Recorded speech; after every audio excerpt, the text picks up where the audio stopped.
Well, it's a good one. I think soil is a beginning and an end. Because it is, you need soil for plants to grow, and photosynthesis is of course the basis of our existence. Now, which came first? And of course, I think we may have a more dynamic view of soils when we are working with restoration, because we start out with these really poor soils that then become, richer and richer with time. And so that's why, so soil as a growing medium is a beginning, but soil is also where the organic matter breaks down. So that is the end. And it is, there's so much going on in the soil. But I don't think you can look at soil and plant as something separate. Because if you don't have a continuous source of organic material in the soil, into the soil, it will degrade. And you need good soil for plants to grow. So it is really a part of a whole. And I always get really bothered, when soil is being talked about as the source of everything, because it is not. You have to have that, that combination. You have to have both. It's a system. It is the ecosystem that is really important, not just the soil, because soil without plants is just dirt.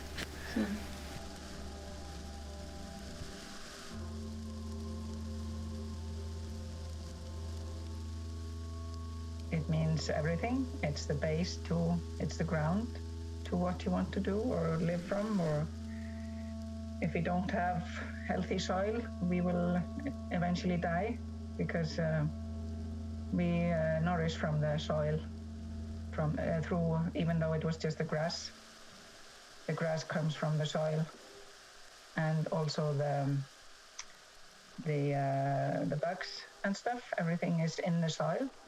So to get the grass, even though you eat like vegetables or meat from animals that have grazed on the grass, you need the soil to get you every nourishment for the living being. So if you don't have healthy soil, you can just go somewhere else. So it means everything.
for me, I guess soil is like the start of life.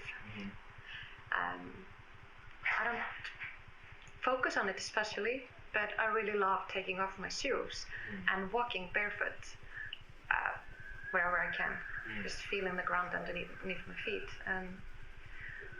But then again, I don't think that much about soil. But and you would say that you mostly use like your body, your like hands, your feet, like that sense of touch to connect to the soil, to the earth. Yeah. For example, when planting something, you have your hands in the mud or in the soil. That leaves a special feeling, and you realize like there's life that grows from this, and that life that grows from this is something that gives back to us as another life form. Trees grow from soil.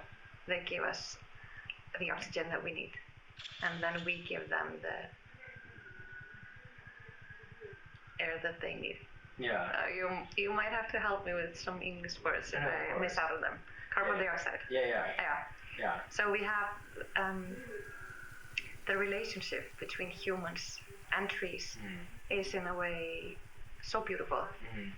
Since we provide each other what we need to survive, and the soil is the provider of the trees coming up. Yeah. So that's kind of how I look at soil.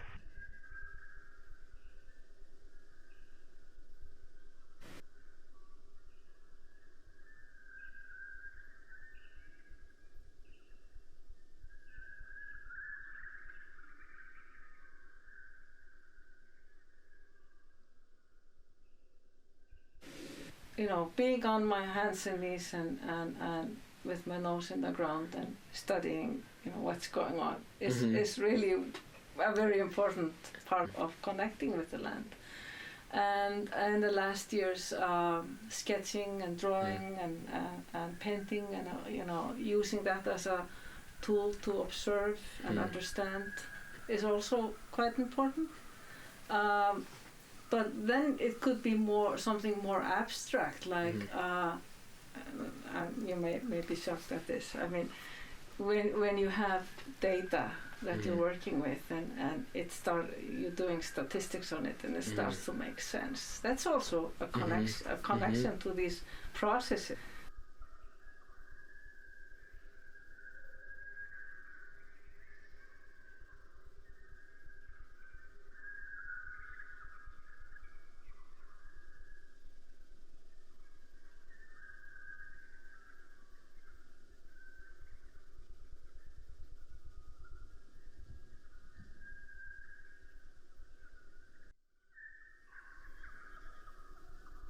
To encourage people to think about, is there a way not only to get something green, something growing in the environment, but can we restore some of the nature that is in the surrounding areas back into the built environment? Because it matters what nature there is, and it's a question of conserving biodiversity, reducing fragmentation, but also so that people learn to appreciate this nature, because it is a part of our identity.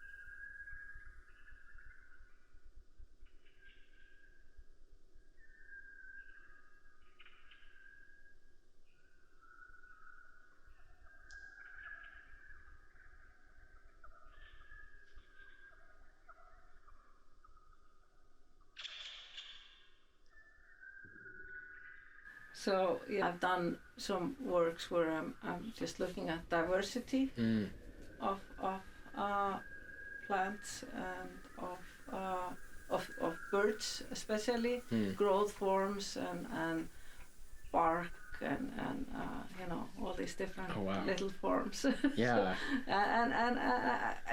So that is maybe more a way of observing variability,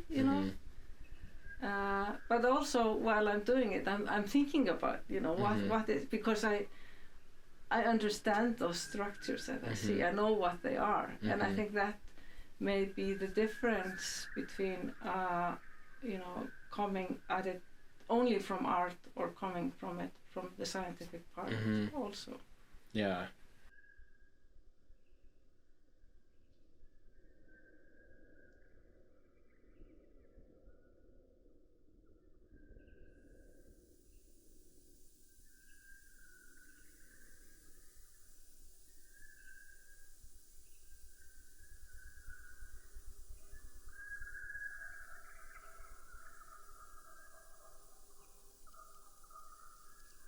I think they're also an important part of our heritage, just as the language and the literature and everything. I think nature is a very important part of our heritage, and they are and the birds' woodlands, amazingly, even though they we don't have much left of them.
Yes, I was just thinking about this before this interview, because the question about soil is may not be in the top of our minds in Iceland when we are talking about revegetation. We are more talking about the vegetation itself. But we usually, in a common sense, we do not talk about. We do not see the barrens as soil. There is a land practically without soil, where there is just rocks or gravel or unfertile sands. we refer to it as a land without soil. So, but these brown organic or more luscious types is something we refer to as soil.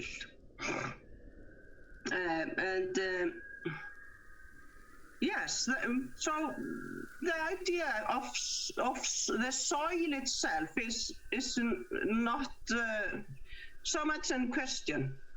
When the farmers look at the land in the highlands and they are estimating whether they are going to try to grow something there or not, they will have to consider the soil or the land itself.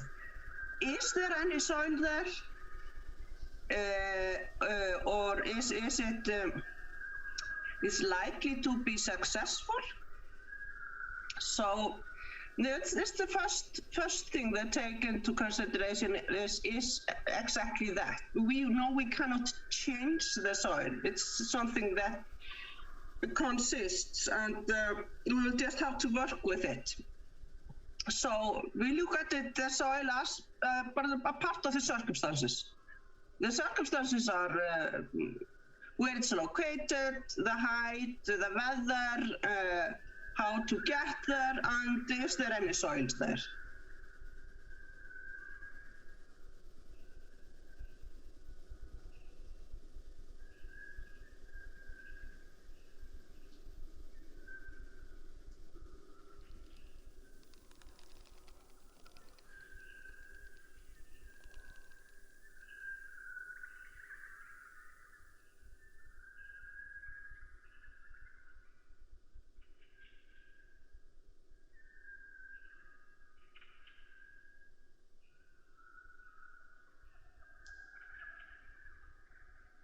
Yeah, I mean, I'm a biologist, so soil to me is a living system, basically. It's teeming with life, all sorts of organisms, and the functions that they all have, and together form a matrix that then has effects on all vegetation, on the atmosphere, on obviously used in agriculture, and so on and so forth. So it's a very important part of our natural environment, and in all ways very interesting scientifically. I don't have a romantic relationship with soil. In other words, soil doesn't have any kind of religious significance to me. I simply realize its practical importance for all life, and including us humans. Yes, I plant trees, and some of the places where I plant trees, it's in eroded land, denuded land, where the soil has eroded away. There's still soil. It's not the original organic soil that was there before, or more organic soil. It's more rocks and sand. But then as the trees grow and as the forest closes and the ecosystem succession takes place, I notice the soil buildup. The soil becomes first of all, more alive. Second of all, more fertile, if that's something that matters, and it matters certainly to plants. And you can tell that it's happening from the plants, from other than not only the trees, but because as the soil gets more fertile, they start growing faster, but also from other plants that either were there before and start growing bigger, or come in afterwards, seed themselves in afterwards, and become established in areas where they couldn't become established before. And then with them comes the animal life, the insects, the birds, and all of that. And all of it has to do with the development of the soil, which is the necessary basis for ecosystem succession. So yes, following that is because I'm so old, you see. I've been able to follow it for decades now. And something that you don't see changing from year to year, you do see changing from decade to decade. And that is probably my greatest connection to the soil.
My name is Katrin, and I run a nursery here in Kjarnaskógur.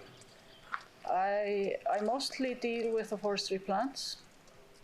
That is a big deal, part of our nursery. We also have garden plants and so on. We have had a nursery since 1989. We started in the east part with a really small nursery, and I was also working in Hallormsstaður. There I started growing forestry plants in Hallormsstaður. And of course it's often difficult and it's not always fun, and the plants die and all kinds of things, but it's a very giving to be in this business though, because you know you're doing good things for the planet, and you know you're doing good things for people and the environment, and you have seen people that start being interested in planting, and how it changes people also. It's not only changes the land, it changes people to start to have interested in and see the plants growing, and because it's a creation to plant in your garden. You are creating an environment. It's not, I mean, you can create a song or you can write a story, but you can also create a forest. And it has not only meaning for you, it has meaning for the birds, and it has so much deeper meaning for me. And we are just a link in this, of course. We are only link, but we are a very important link. So it can be good to be a sandcorn in a beach because you are a part of something, and for us, we are part of something, and I like it.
So we know about these key ecosystems that were much more widespread than they are now, including birch woodland, which may have covered maybe 1/4 of the country. Some say up to 40%. I think it goes down to maybe 15%. So in places where we know that these existed, it may be an option to restore these woodlands.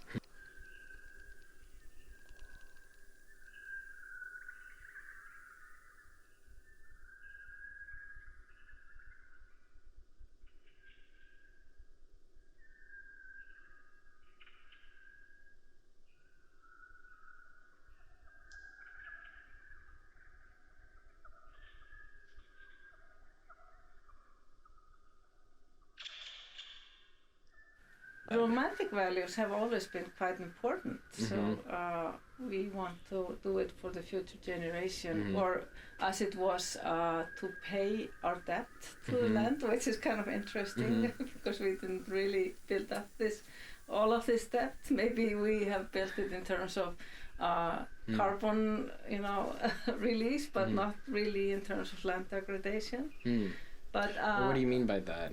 Like, so that was a slogan. That was a slogan in the 1960s, 1970s for land, for soil conservation, for land reclamation, to pay the debt for the land.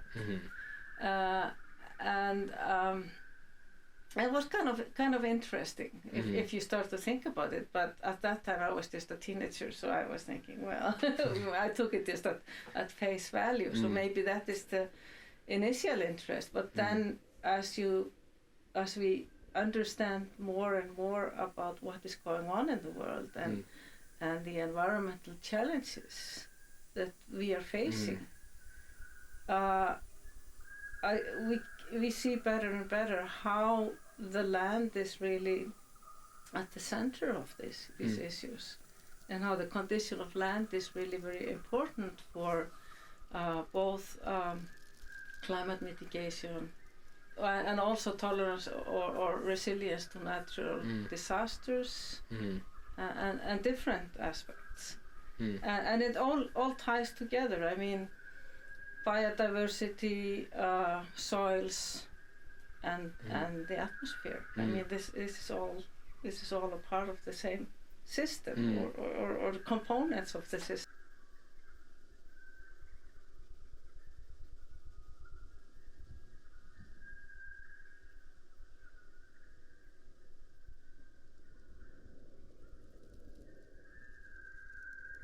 And I mean, our body is made from the elements. We are, like what we are made of.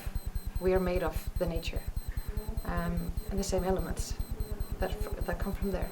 I mean, we are a part of it, but we've become really distracted, and we've been taken far away from it with all of the noise and just the modern living for the people in the Western world, at least. We've been taken away from nature. So it's kind of like there's, I would say, maybe a revolution to take a step back to nature again, just to remember that we are a part of it. We don't own it. We don't own it.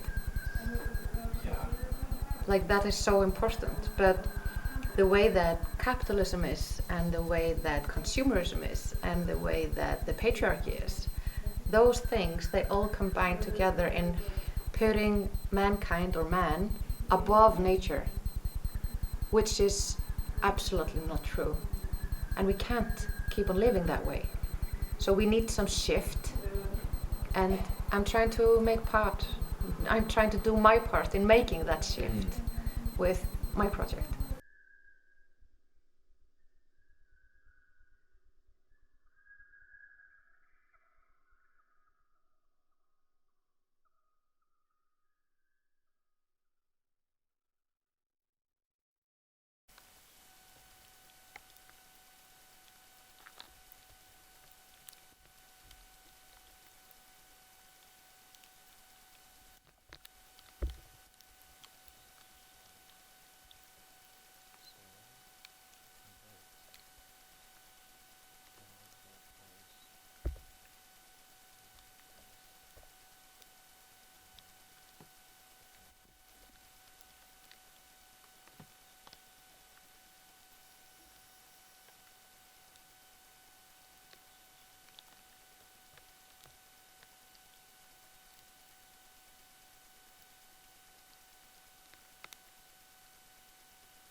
I feel like I just walk around and I like see soil everywhere. Like even if it's paved, I'm like, oh, there's soil under there that's like not breathing. Or if I see a tree growing with like nothing growing underneath, then I'm like, oh, okay, there's probably like an extensive root system and it like doesn't grow well with other low-lying plants. Or if I see the mosaic of like Arctic thyme next to like blueberries next to crowberries, I'm like, oh yeah, these all like this like nutrient poor soils. They do really well in these rocky areas. I feel like everything is telling something about what's below.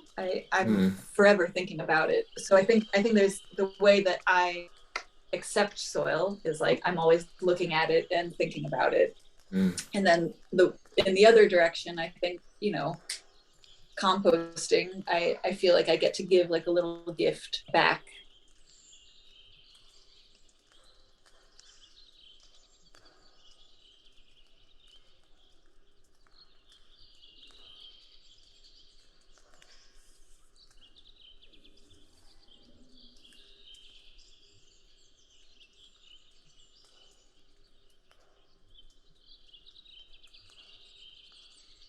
Yes, I was just thinking about this before this interview because the question about soil is may not be in the top of our minds in Iceland when we are talking about revegetation. We are more talking about the vegetation itself.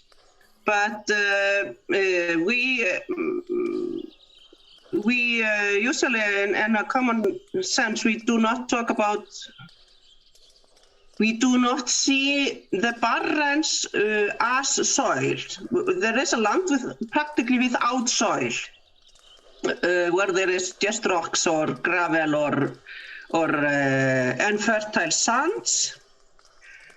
We refer to it as a land without soil.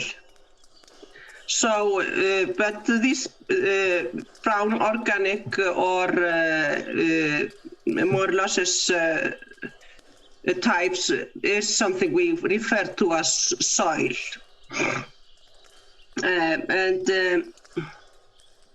Yes, so the idea of the soil itself is not so much in question. When the farmers look at the land in the highlands and they are estimating whether they are going to try to grow something there or not, they will have to consider the soil or the land itself. Is there any soil there, or is it is likely to be successful?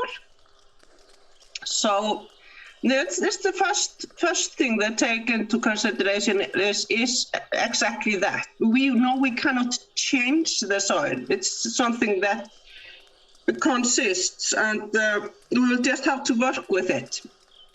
So we look at it, the soil as a part of the circumstances. The circumstances are where it's located, the height, the weather, how to get there, and is there any soils there?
right now, all of the nutrients that are put into soils like this are immediately being taken up and used. So there's nothing is like lingering in the soil.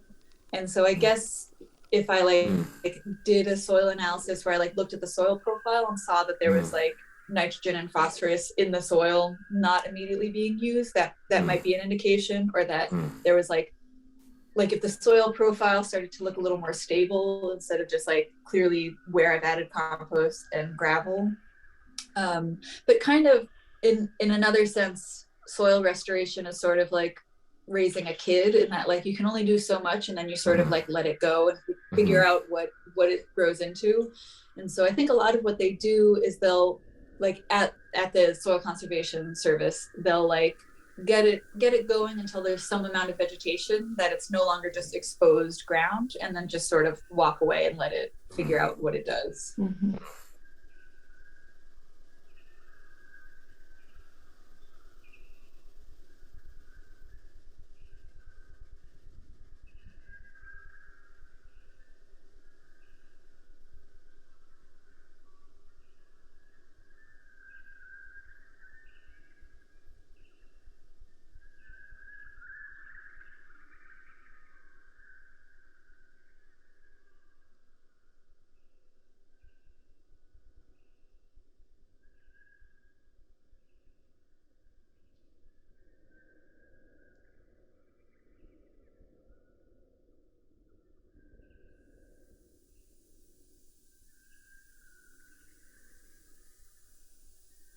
We are using the nature to improve the nature. And it's even though like working with a fence once a day, some people pay for the exercise in world class. We don't. So so it's also a way of how you think about it. And of course, if you think it's too much work and you would never bother to do it, then you never do it, because you will never change that idea. But if you think of it positively and you're just, well, it's fun to be there out there. And the animals are just with you and just very close to you and then coming around. Of course, I like animals, so it's good to have them around me. Yeah, and you feel the benefits that you're getting out of it. Yeah. But of course, it also, I don't think people will do this until it matters in the budget. When you're either losing less money or getting more money, then you will start to think about it. So that's the cost. And now when the oil and the fertilizer is so expensive and you can hardly get it because it's not being imported, then it's a chance for people to start think about it. And like we bought 1/3 of the fertilizer we usually do, and it's enough. So yeah. But of course we bought more of seeds instead for plants that bind nitrogen. Yeah, that's not so bad. No. Necessarily. No. Yeah, it's good to get some vegetation. Some of those plants will grow next year also. So then we don't have to buy the seed for that one. That's also a benefit.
So I think restoration is something that we need to do.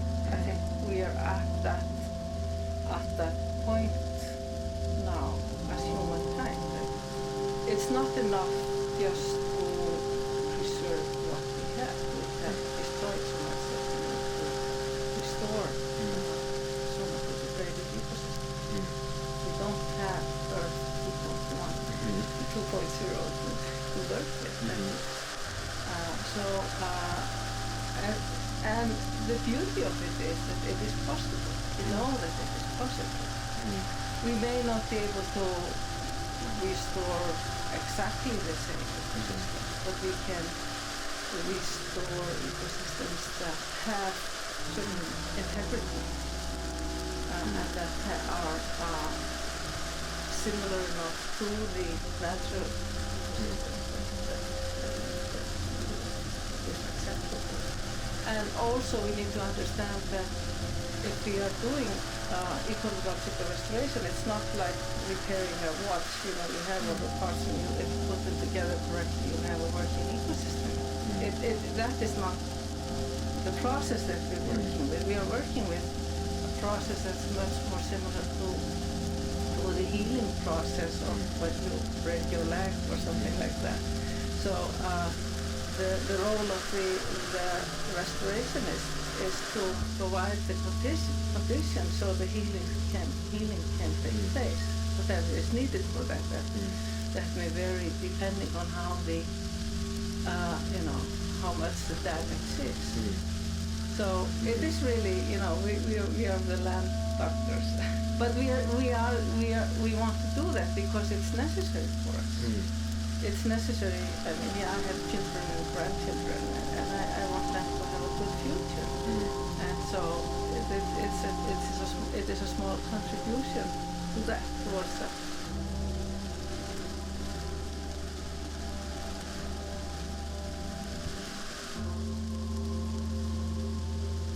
And there's an interesting kind of connection between, restoration and education. That seems like it has these positive feedback loops. Yeah, there was a paper I read that restoration is really satisfying for people because unlike nature conservation, which used to be such a way that it was more hands-off. I mean, if you were conserving something, you would just fence it up or have it off limits, or at least you cannot really do anything about it. But in restoration, you can actually do something. You can help out.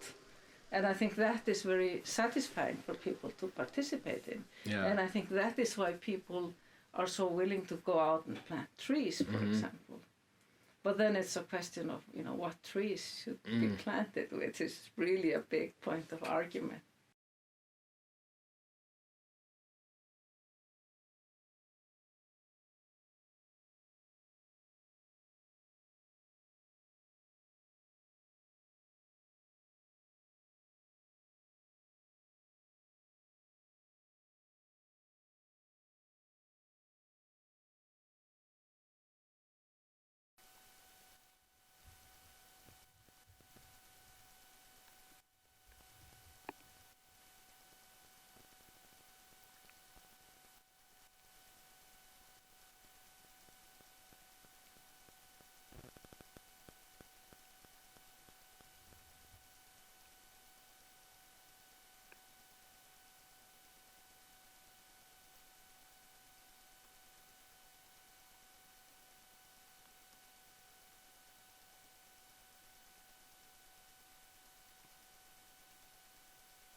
Okay. To me, soil is life. Soil is a place, and it is this like ever moving locale where life happens and continues to happen and is just always turning over. I think in one word I would say it's life. Obviously I can use a lot of words as well, but yeah, soil is life. It's a place, and it's where life happens. That's a great one. I think for me it's just like it is like hope.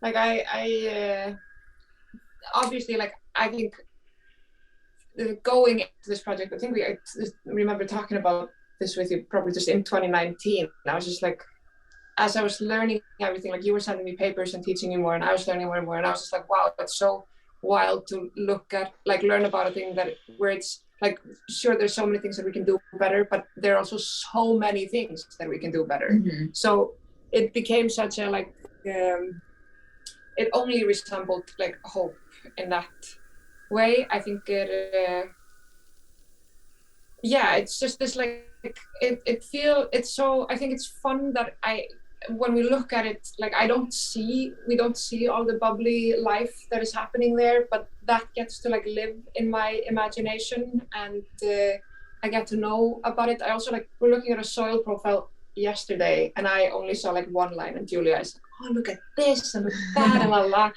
And one of the things that Julia said, like, she was like, yeah, maybe there was a wetland here for some time and maybe something here. And it was just this thing of like, we are like, our planet is so resilient. It has been so many ecosystems. We just are like, we're in this time. It will thrive and survive without us. It can like thrive and survive with us if we, just like learn how to be with it. But it was just like, this thing of like, yes, then things, now things are having now like the soil in Iceland is having a 800-year period of being severely degraded. Right. And then it will have a 2,000-year period of being lush and wonderful. There's some soil scientist 1,000 years from now who's like, oh, this line is where there was severe degradation. Yeah. And I'm like, they're composting. Exactly.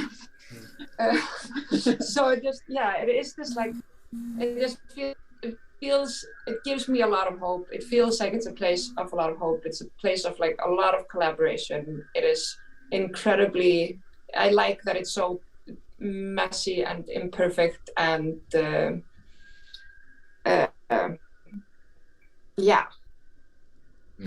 that's kind of a long answer to why it's hope.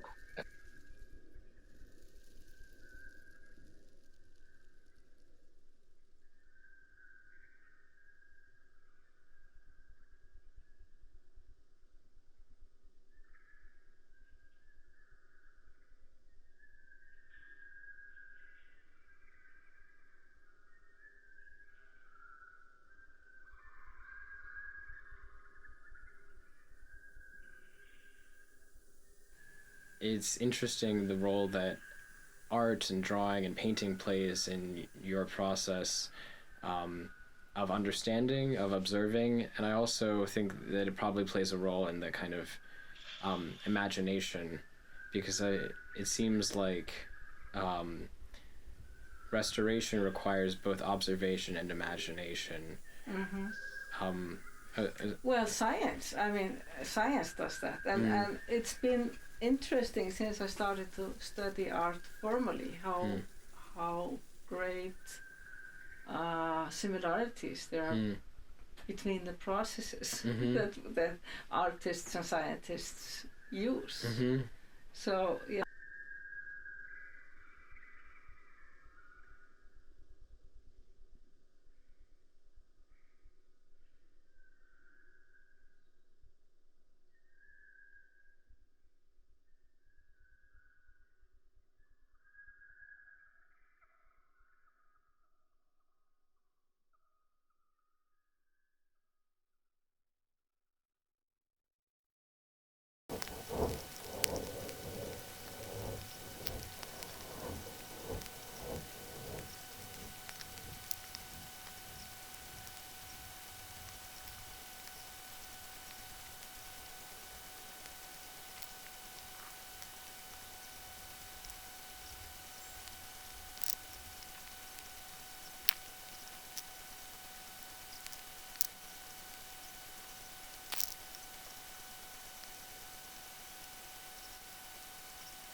And I think people, they feel well in the forest. Lots of people come here to Kafnaskóla. So I'm hoping that more and more people learn to appreciate the forestry. And actually, I know that lots of people do it. Yeah. But I hope that people will experience it more and more and feel like it's a good way to change the country.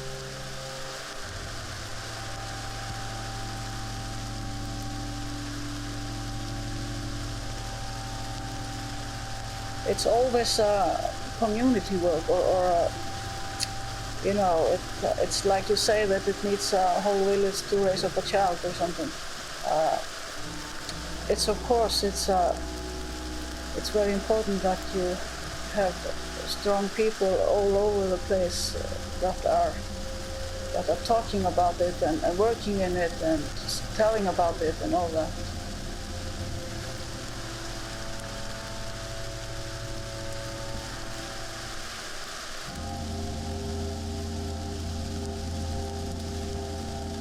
I would like that people working with land would be more, would try to have the same vision for things. I find it difficult how it's getting more and more difference between those who grow forest and those who want to see Iceland as it is. So I find that I'm hoping that we can be more like one.